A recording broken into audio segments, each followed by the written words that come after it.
Halo semuanya, balik lagi dengan gua Rins Nime di segmen Alur Cerita Anime.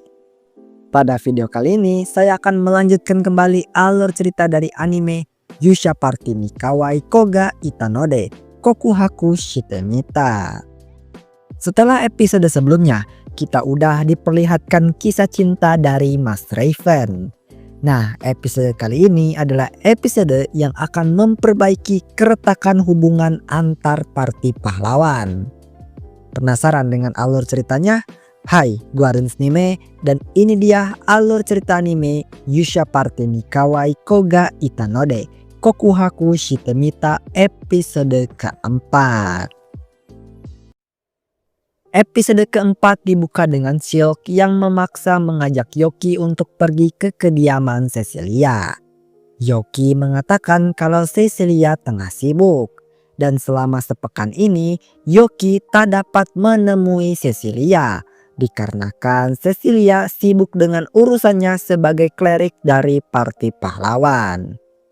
Pada episode sebelumnya juga, setelah mendengar penjelasan Mikana mengenai keretakan anggota party pahlawan, Yoki masih merasa bersalah karena keretakan mereka diakibatkan oleh tindakannya sendiri.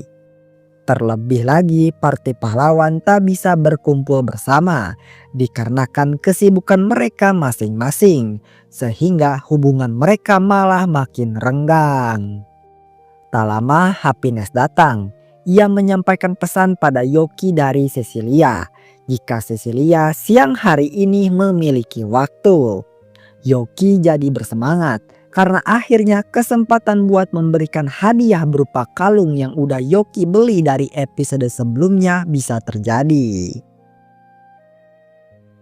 Nah, sambil menunggu siang hari, Yoki berkeliling di kota. Ia sempat diramal oleh peramal jika Yoki hari ini akan bernasib sial.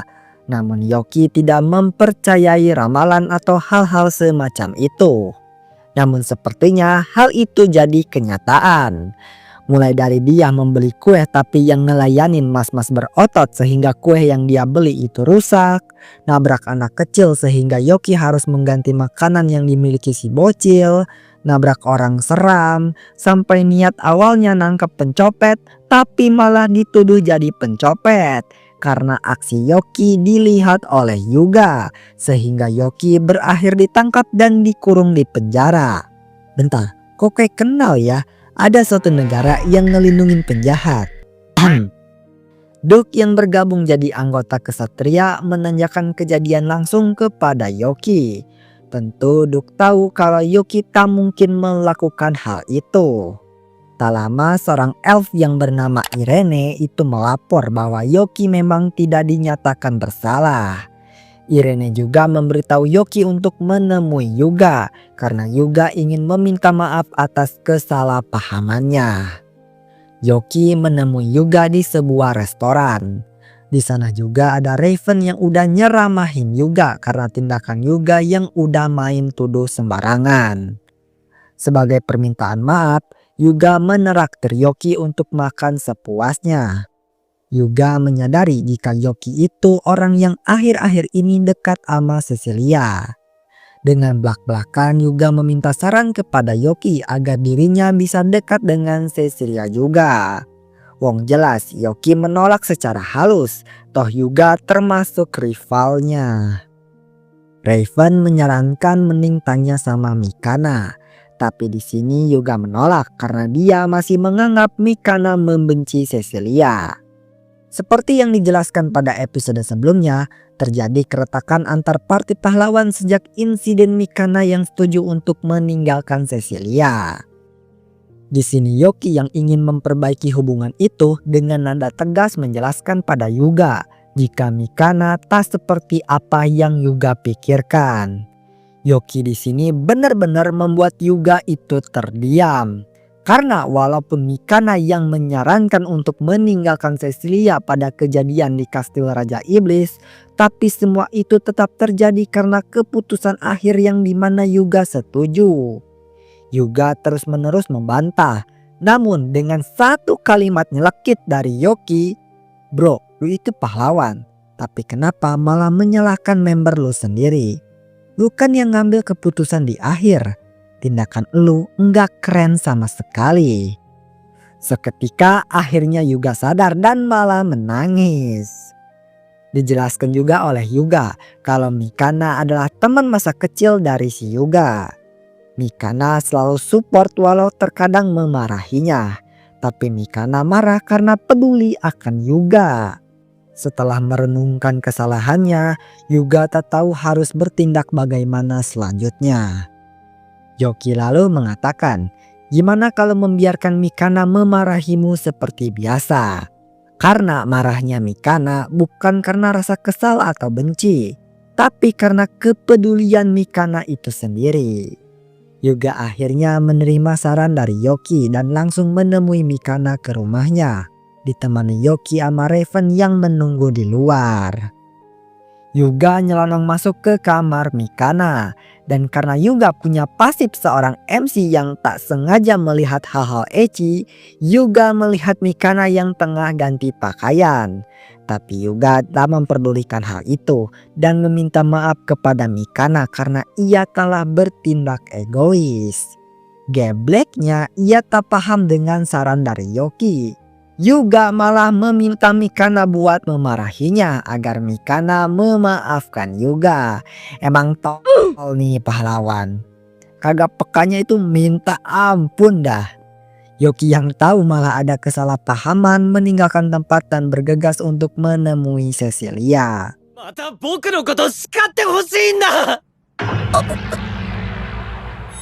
Mazo ni demo mezameta no kashira?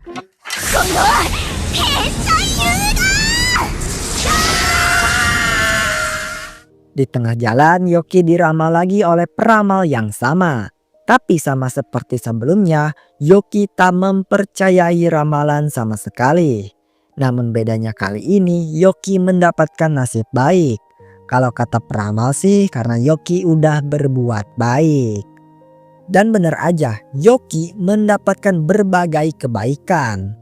Mulai dari pemilik toko kue yang asli yang mengganti kue milik Yoki yang sebelumnya hancur, sampai bocil yang sebelumnya mengganti sate yang dibeli Yoki karena si bocil ternyata seorang bangsawan. Pelajaran yang dapat dipetik pada episode kali ini adalah berbuat baiklah tanpa mengharapkan imbalan. Karena orang baik pasti akan dibalas dengan hal baik. Gue gak minta kalian percaya akan ramalan ya. Itu menurut keyakinan kalian sendiri. Kalau menurut keyakinan gua ya, gua itu tak mempercayai ramalan atau semacamnya.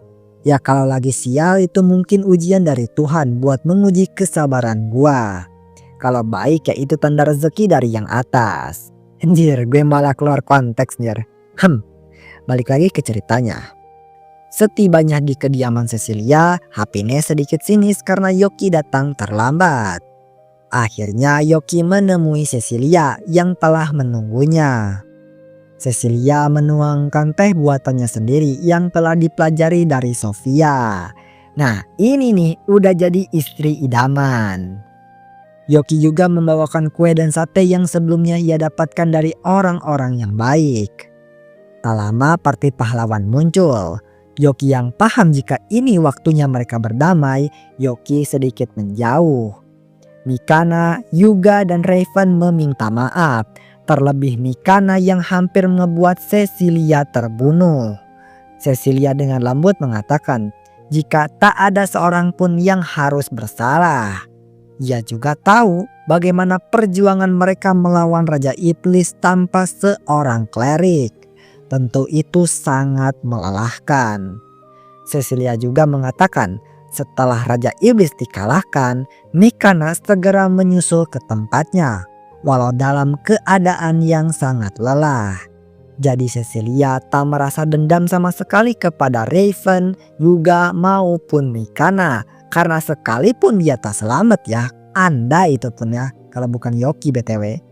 Ia tak merasa dendam karena dia juga ikut berjuang jadi party pahlawan. Dari sinilah party pahlawan hubungan mereka mulai membaik. Cecilia dan Yoki mengobrol berduaan. Cecilia yang tahu karena Yoki lah party pahlawan bisa kembali dekat. Ia juga berterima kasih kepada Yoki.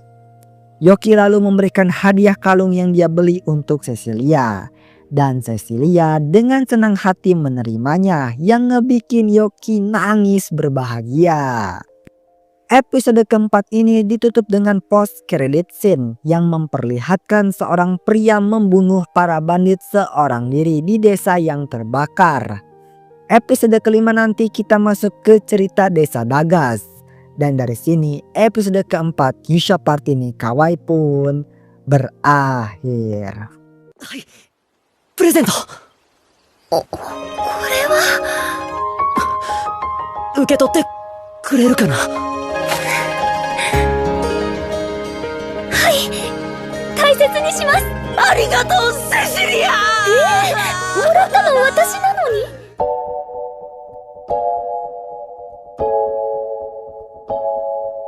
Oke cu, itu dia pembahasannya. Gila, ngasih hadiah kalung aja itu makan 3 episode jir.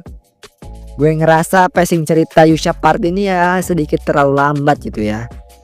By the way, episode ini juga memperlihatkan bagaimana kepedulian seorang Mikana. Udah cantik, semok, baik, perhatian. Cowok mana yang kagak mau anjir. Emang Yuganya itu masih bego aja nih. Buat yang udah baca manga dan juga like novelnya pasti tahu lah ya nanti gimana. Oke, itu dia alur cerita Yusha Party ni Kawaii Koga Ita no de Kokuhaku Shitemita episode keempat. Kalau kalian punya pertanyaan, saran, kritik ataupun requestan, tulis aja di kolom komentar. Jangan lupa like dan juga subscribe, karena satu subscribe dari kalian ngebantu channel ini untuk berkembang. Sekian gua Arin Snime, pamit undur diri dan kita akan berjumpa di video selanjutnya. Bye bye.